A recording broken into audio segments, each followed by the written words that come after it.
तो भाई इस वीडियो में हम काय स्क्वायर और बेतरतीब मुतग़िर का ताल्लुक यानी एसोसिएशन की बात करेंगे। तो मिसाल के तौर पर यहाँ पर हम दो बेतरतीब मुतग़िर को बयान कर लेते हैं। एक बेतरतीब मुतग़िर है हमारे हाथ की लंबाई और दूसरा बेतरतीब मुतग़िर है हमारे पाँव की लंबाई। और हम ये साबित करना चाह रहे हैं कि किसी की हाथ की लंबाई उसके पाँव की लंबाई से मुंसलिक है। यानी हम ये कह रहे हैं कि ये दोनों बेतरतीब मुतग़िर असल में एक दूसरे पे मुनहसर हैं, डिपेंडेंट हैं। तो चले इस बात को परखने के लिए मफरूज़ात बना लेते हैं। अच्छा, नल मफरूज़ा हमेशा ये दिखाता है कि भाई कोई नई खबर नहीं है, यानी जैसा हमने तवक्को की थी बिल्कुल वैसे ही हो रहा है। तो यहाँ पर नल मफरूज़ा हो जाएगा कि ये दोनों आपस में मुनहसर नहीं हैं, मुनहसर नहीं हैं। और यूं फिर हमारा मुतबादिल मफरूज़ा हो जाएगा कि ये दोनों बेतरतीब मुतग़िर एक दूसरे पर मुनहसर हैं। अच्छा, तो अब इन मफरूज़ात को परखने के लिए हम पूरी आबादी में से मिसाल के तौर पे 100 लोगों का नमूना ले लेते हैं और फिर उन 100 लोगों का बाएं हाथ की लंबाई देख लेते हैं और दाएं हाथ की लंबाई देख लेते हैं और फिर उन लोगों के दाएं पाँव की लंबाई और बाएं पाँव की लंबाई को देख लेते हैं। और ऐसा करने के बाद हमारे पास ये नताइज आ जाते हैं। और इससे पहले कि हम आगे बढ़ें, ज़रा थोड़ी देर के लिए सोचें कि किस तरह से काय स्क्वायर और बेतरतीब मुतग़िर के ताल्लुक़ को जब हम परख रहे होते हैं वो मुख्तलिफ है काय स्क्वायर और बेतरतीब मुतग़िर की मुमालसत को जब हम परख रहे थे उससे।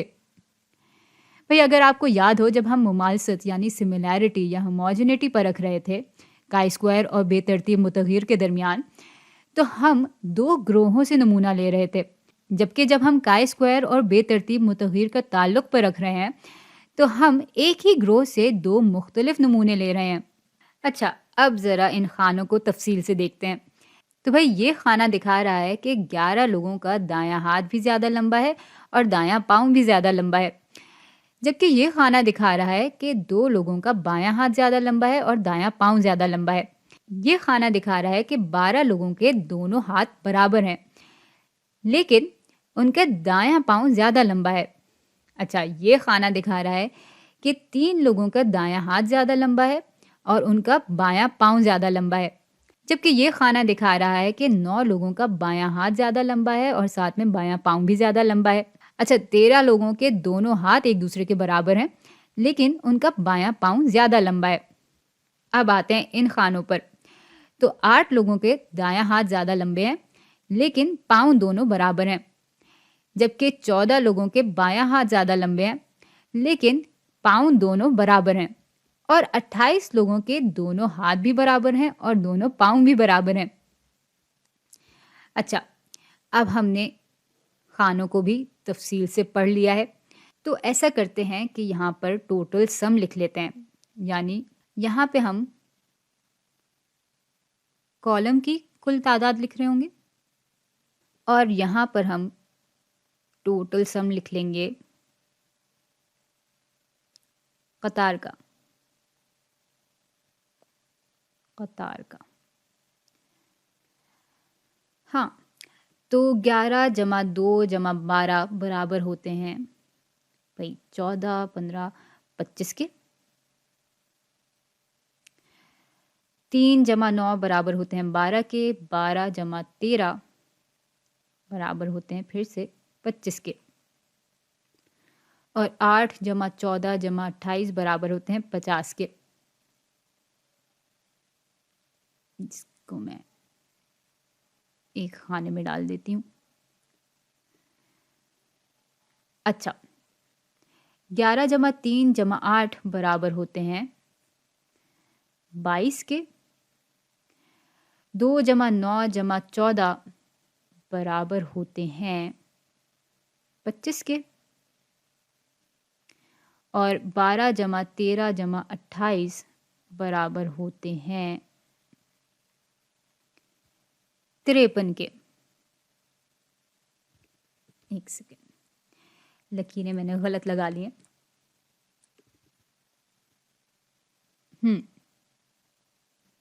तो ये बराबर है 53 के। इनको आपस में जब हम जमा करेंगे तो 100 मिलेगा हमें, और साथ ही इनको जब हम आपस में जमा करेंगे तो भी हमें 100 मिलेगा।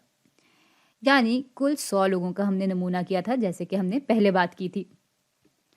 अच्छा, इस 53 को ज़रा मैं ऊपर लिख दूँ ताकि भाई हम बाद में उलझे नहीं। तो ये आ गया 53। अच्छा, अब हमें अपनी मुतवक्का इक़दार मालूम करनी है, और मुतवक्का इक़दार का हिसाब हम इस बुनियाद पर लगाएंगे कि हमारा नल मफरूज़ा दुरुस्त है, यानी कि ये दोनों चीज़ें आपस में मुनहसर नहीं हैं, डिपेंडेंट नहीं हैं। तो भाई अगर हम फ़र्ज़ कर रहे हैं कि हाथ की लंबाई और पाँव की लंबाई एक दूसरे पर मुनहसर नहीं है, तो हम कह सकते हैं कि 100 में से 22 लोग, जो कि बराबर होगा 22% के, तो 22% लोगों का दायां हाथ ज़्यादा लंबा है बाएं हाथ से, और 25% लोगों का बायां हाथ ज़्यादा लंबा है दाएं हाथ से, और साथ में 53% लोगों के दोनों हाथ एक दूसरे के बराबर हैं। इसी तरह यहाँ पर हम कहेंगे कि 25% लोगों के दाएं पाँव ज़्यादा लंबे हैं और 25% लोगों के बाएं पाँव ज़्यादा लंबे हैं, जबकि 50% लोगों के दोनों पाँव बराबर हैं, जबकि 50% लोगों के दोनों पाँव की लंबाई बराबर है। तो भाई इस मालूमात के मुताबिक उन लोगों की मुतवक्का तादाद जिनका दायां हाथ ज़्यादा लंबा है बाएं हाथ से, और साथ में दायां पाँव भी ज़्यादा लंबा है बाएं पाँव से, वो बराबर होगा 0.25 ज़रब 0.22 ज़रब 100 के।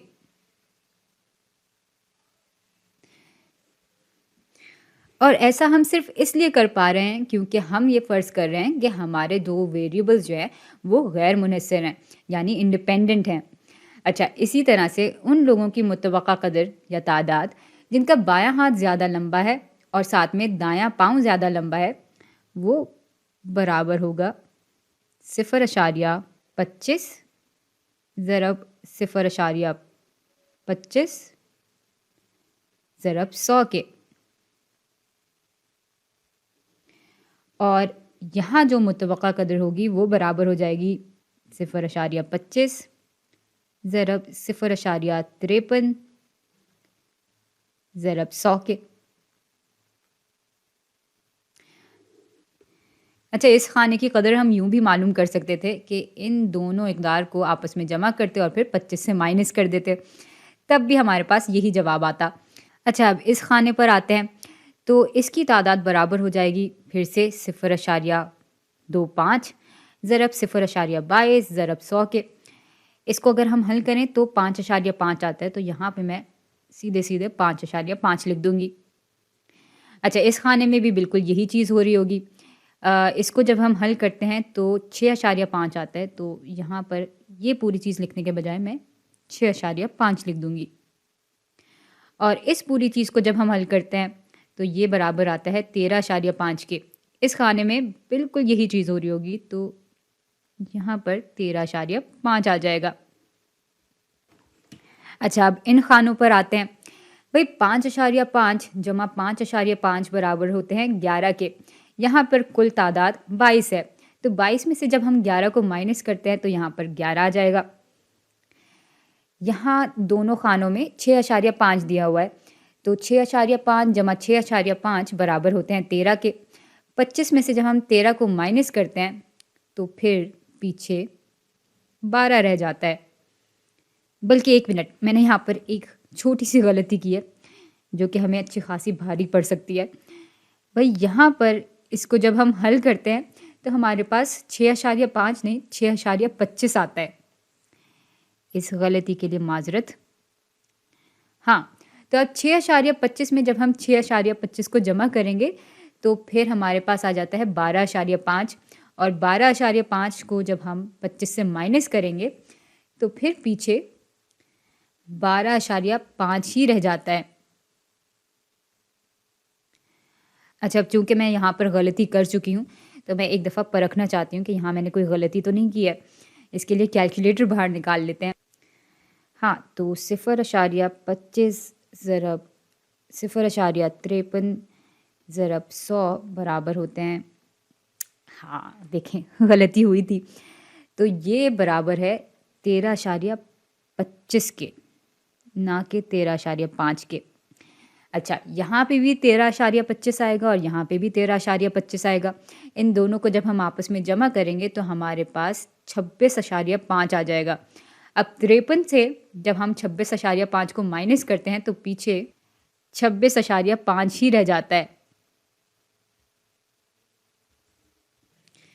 अच्छा, अब चूँकि हमारे सारे खाने पुर हो चुके हैं, तो ये एक बहुत अच्छा वक़्त है कि हम अपने शराइत को देख लें कि वो पूरी हो रही हैं या नहीं। भई पहली शर्त ये होती है कि जो नमूना है वो बेतरतीब तौर पर लिया गया हो और ये शर्त तो बिल्कुल पूरी हो रही है।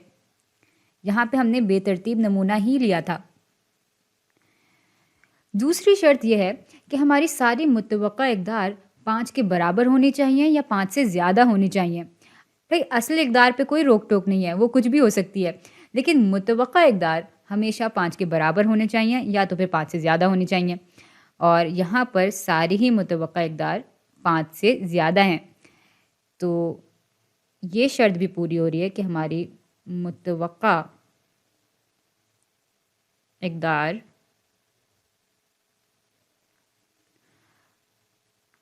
5 से ज़्यादा हैं। तो तीसरी शर्त ये है कि हमारा जो सैंपल हो वो इंडिपेंडेंट हो, यानी गैर मुनहसर हो।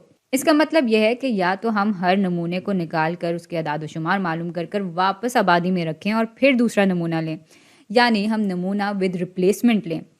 या इसको जाँचने का दूसरा तरीका ये है कि हमारा नमूना पूरी आबादी के 10% के बराबर हो या उससे कम हो। अगर तो ये चीज़ें हो रही हैं तो हमारी तीसरी और आखिरी शर्त भी पूरी हो रही होगी कि हादसात गैर मुनस्सर हैं। और इसके बारे में हमें कोई मालूमात नहीं दी हुई, लेकिन हम बस मान सकते हैं, फ़र्ज़ कर लेते हैं कि ये वाक़ई में गैर मुनहसर हादसात हैं। इसको भी मैं लिख लेती हूँ। अच्छा, अब चूँकि हमारी तीनों ही शराइत पूरी हो रही हैं, तो हम बिल्कुल तैयार हैं अपना काई-स्क्वायर का अदाद-ओ-शुमार मालूम करने के लिए। तो यहाँ पर फिर काई-स्क्वायर बराबर हो जाएगा मुतवक्का और असल इक़दार के फ़र्क के स्क्वायर के कुल सम के बराबर। अच्छा, तो यहाँ पे फिर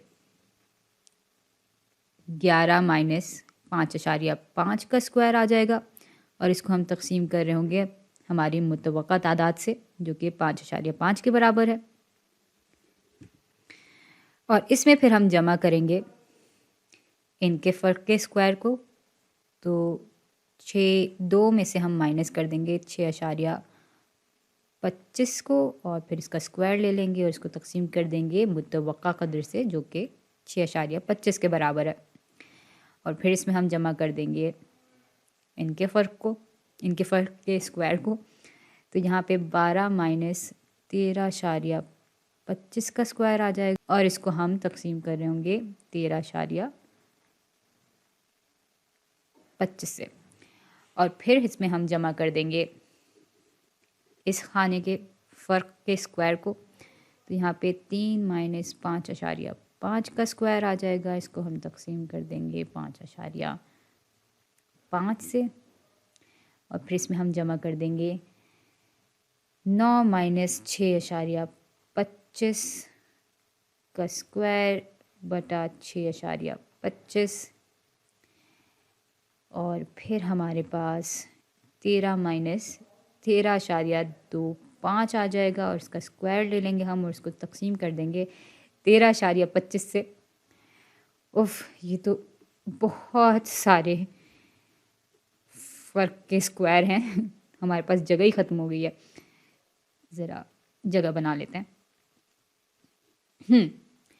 तो अब इसमें हम जमा कर रहे होंगे इनके फ़र्क के स्क्वायर को। तो 8 माइनस 11 का स्क्वायर बटा 11 आ जाएगा यहाँ पर। फिर इसमें हम जमा करेंगे 14 माइनस 12.5 के स्क्वायर बटा 12.5 को और आखिर में हम इसके फ़र्क का स्क्वायर ले लेंगे। तो यहाँ पर 28 माइनस 26.5 का स्क्वायर आ जाएगा और इसको हम तक़सीम कर रहे होंगे 26.5 से। और भाई कैलकुलेटर में डालकर जब आप इसको हल करेंगे तो काय स्क्वायर बराबर आ जाएगा 11.942 के। चलें अब इसके लिए दर्जा आज़ादी मालूम कर लेते हैं, यानी डिग्री ऑफ फ्रीडम मालूम कर लेते हैं। भाई इस तरह की सूरत हाल में डिग्री ऑफ फ्रीडम बराबर होता है कतार -1 ज़रब कॉलम -1 के। और ऐसा हम इसलिए करते हैं क्योंकि अगर हमें कतार की यानी रोज़ की 2 इक़दार वैसी ही मालूम है तो तीसरी इक़दार हमें मालूम हो सकती है। हम टोटल से यानी इस कुल तादाद से इन दोनों को जमा करके माइनस कर सकते हैं और यूँ हमारे पास ये कदर आ जाती है। और बिल्कुल इसी तरह से कॉलम के साथ भी हो रहा होता है, तो इसलिए यहाँ पर हम एक एक इन दोनों से माइनस कर लेते हैं।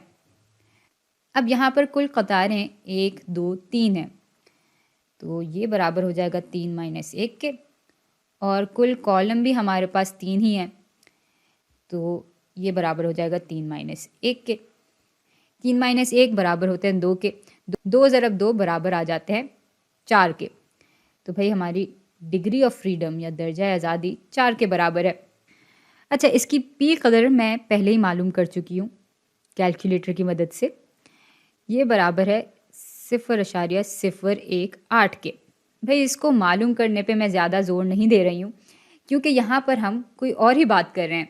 यहाँ पे हम काय स्क्वायर और बेतरतीब मुतग़य्यर के ताल्लुक़ के बारे में बात कर रहे हैं। तो ज़रा देखते हैं कि ये चीज़ असल में दिखा क्या रही है।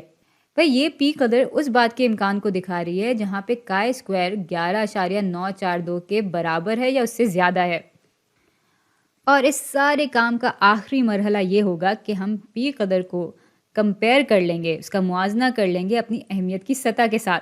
तो अगर तो पी कदर हमारी अहमियत की सतह से कम है, उस सूरत हाल में हम अपने नल मफरूज़े को ठुकरा देंगे और मुतबादिल मफरूज़े को अपना लेंगे। लेकिन अगर ये पी कदर हमारी अहमियत की सतह से ज़्यादा बड़ी कदर है तो उस सूरत हाल में हम अपने नल मफरूज़े को अपना लेंगे और मुतबादिल मफरूज़े को ठुकरा देंगे। और यूँ हमें मालूम हो जाएगा कि काय स्क्वायर और बेतरतीब मुतग़य्यर का ताल्लुक़ गैर मुनहसर है या नहीं है। तो भाई इस तरह से हम काय स्क्वायर में एसोसिएशन को परखते हैं।